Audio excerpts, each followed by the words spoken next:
So, yun. May nagawa na kasi akong account, so hindi ko na siya gagawin. I-create na, isa-in na natin yung account natin. Lagay email, password,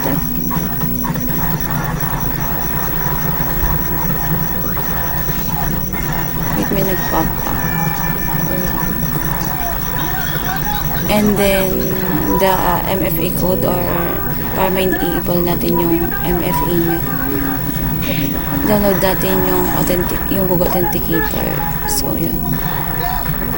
So, yun. Mag-unauthorize siya. Talagang ganyan. Pinutin natin yung sign in.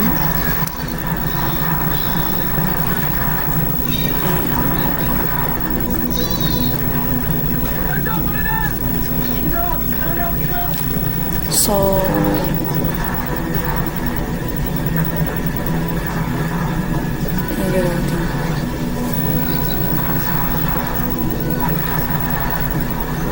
pag nakagawa na tayo ng account natin, meron tayo ditong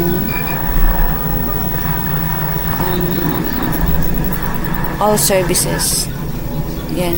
Dito siya lahat. Pag kinik mo yung all services mo, all services, and dyan na lahat.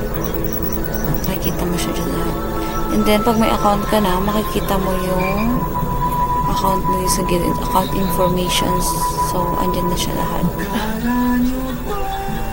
Yung details, yung info mo andyan na. That's all. Thank you for watching.